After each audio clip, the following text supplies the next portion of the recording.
전해드린 대로 이 검찰의 김만배 씨 측근들에 대한 강도 높은 수사를 이어가면서 김 씨의 입장에 변화가 있을지 주목이 되고 있습니다. 네, 관련 내용 백성문 변호사, 장현주 변호사와 함께 자세히 이야기 나눠보도록 하겠습니다. 안녕하세요. 안녕하세요. 자, 앞서 전해드린 대로 김만배 씨가 이제 폐손상이 네. 심각하다 자, 이렇게 알려져 있거든요. 그럼 재판이나 수사가 일종의 차질을 빚는 거 아니겠습니까? 차질을 빚는 건 불가피하죠. 예. 아픈 사람을 대상으로 수사를 하거나 재판을 진행할 수 없는 상황이니까요. 예. 심지어 지금 이제 중환자실에 있고 폐손상, 간손상이 심하고 그곳에 피를 뽑고 있는 그런 작업을 하고 있다고 하고요.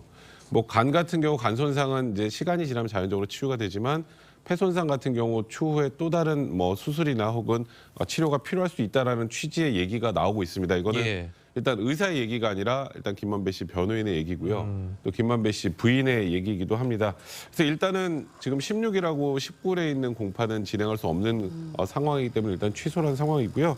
23일 예정된 공판도 지금 분위기상으로는 쉽지 않다라는 얘기가 나오고 있기 때문에 재판 절차나 또 지금 김만배 씨에 둘러싼 또 여러 가지 새로운 의혹들에 대한 수사는 다소 늦춰질 수밖에 없는 상황입니다. 네, 예. 수사 재판에 좀 차질이 빚어질 것 같은데 법 쪽에서는 김만배 씨가 재구속될 그런 가능성도 나오고 있는 것 같아요.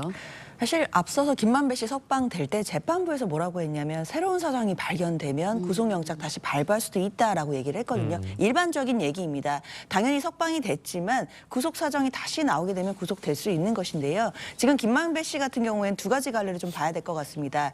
특히 지금 범죄 수익 은닉 혐의로 측근 2명이 구속이 된 상태인데요. 이 부분에 대한 혐의가 소명이 된다라고 하면 범죄 수익 은닉의 어떤 주범이라고 할 수 있는 김만배 씨에 대해서도 영장을 다시 청구할 수 있는 요건이 다시 형성된다라고 볼 수도 있을 것 같습니다. 예. 근데 우리가 일반적으로 형사재판에서 어떤 피고인이 불구속이 돼서 재판을 받고 있을 때 별건으로 구속시키는 일은 잘은 없습니다. 그렇기 때문에 검찰 입장에서도 지금 범죄 수익 은닉이라는 새로운 혐의가 얼마큼 소명됐는지에 따라 그리고 김만배 씨의 지금 건강 상태 이런 것들을 고려해서 구속영장을 추가로 청구할지 여부를 신중히 검토할 것으로 판단이 됩니다. 자, 그렇다면 지금 수사하고 있는 김만배 씨 측근에게서 범죄 음닉 혐의를 얼마만큼 정확하게 밝혀낼 수 있는지가 가장 중요한 거겠네요. 그렇죠. 사실 어느 정도 자산을 은닉했는지 그리고 그 은닉한 자산이 지금 현재까지 알려진 건 260억 원 정도 된다고 하는데 네.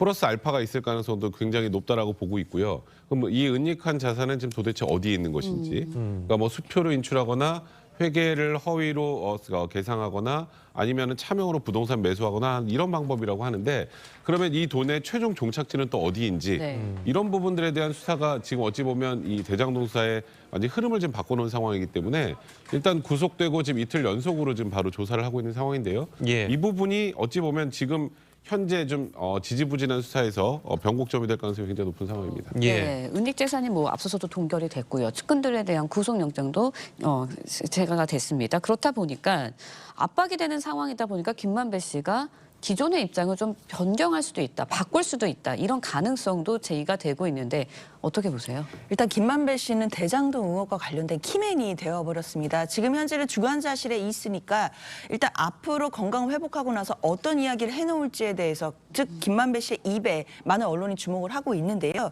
사실 김만배 씨가 이제 이른바 극단적 선택을 시도하기 전에 측근들에게 검찰로부터 압박이 있고 그리고 허위 진술을 해야 되는 거 아니냐 정도의 이제 압박감을 표현했다라는 이제 얘기들이 측근들로부터 나오고 있습니다. 그렇기 때문에 진술을 만약에 변경하게 됐을 때는 재판부 입장에서는 김만배 씨가 왜 일관된 진술을 변경하게 되는지 그 계기에 대해서 또 주목을 하게 될 것 같고요. 만약에 진술을 바꾸지 않는다라고 하면 이런 우여곡절 상황 그리고 심리적인 압박이 있는데도 진술이 계속 일관되게 유지된다는 점에서 재판부가 그 부분을 또 신빙성이 있다고 판단할 가능성이 높아 보입니다. 예. 어쨌든 검찰 수사 결과 드러나는 재산들 전부 다 몰수가 되는 겁니까? 어떻습니까? 그렇죠. 범죄 수익이라고 판단이 되면 당연히 몰수가 되고요. 또 추징 보전 처분이 이루어질 가능성이 많은데 예. 일단은 지금 260억 원 플러스 알파일 수도 있다라는 그 부분에다가 김만배 씨가 천화동인 1호로부터 장기 대여금 명목으로 400억 원 이상 정도를 인출했단 말이죠.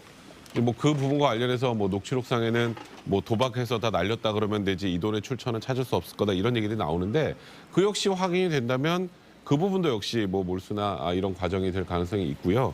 근데 그러다 보니까 조홍천 얘기처럼 검찰이 사실상 김만배 씨를 소위 알거지로 만들겠다. 이제 그런 것 때문에 김만배 씨가 더 이렇게 심리적으로 위축된 게 아니냐 얘기가 나오고 있는 것 같습니다. 알겠습니다. 네, 이번에는 정진상 전 실장에 대한 이야기도 좀 해보도록 하겠습니다. 정 전 실장 공소장에 이재명 대표의 이름이 총 81번 등장하고요.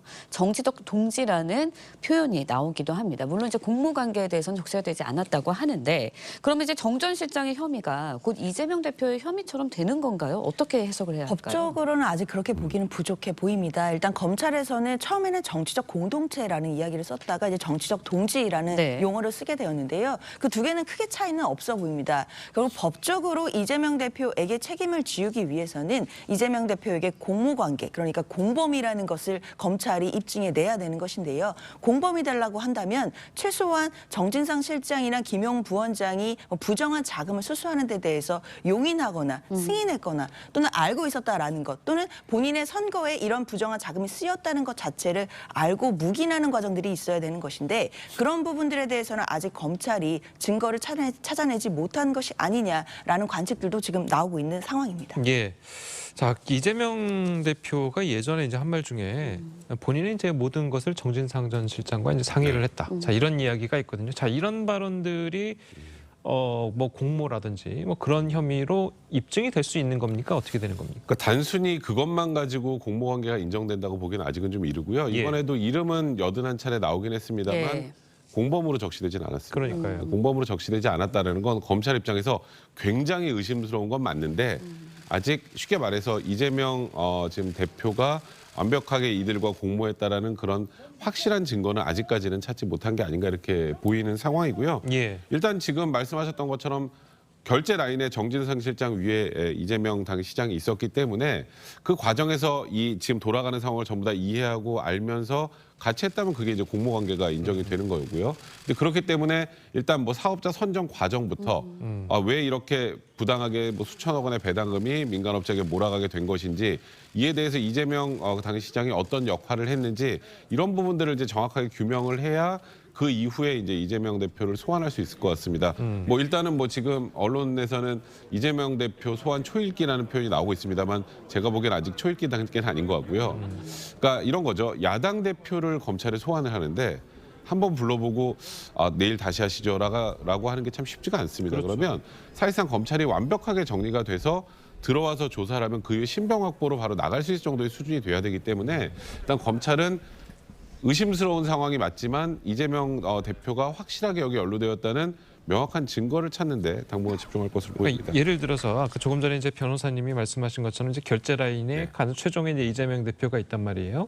그렇다면 이제 결제 서류가 있으면 이재명 대표의 사인이나 도장이 찍혀 있을 텐데 그것은 증거가 안 되는 겁니까? 그러니까 그게 정치적 책임이나 도의적 책임이 인정될 수는 있지만 범죄를 공모한 것인가는 또 조금 별개의 문제예요. 그러니까 쉽게 말해서 그러니까 정진상 실장이나 김용 부위원장 그 밑에 유동규 실장과 대장동 일당이 뭔가를 다 꾸며놨는데 예. 이걸 모르고 이재명 대표가 했다면 소위 뭐 무능하다라는 표현을 쓸 수는 있지만 그것만 가지고 같이 공모했다라고 단정하기는 좀 이르단 말이죠. 그래서 예.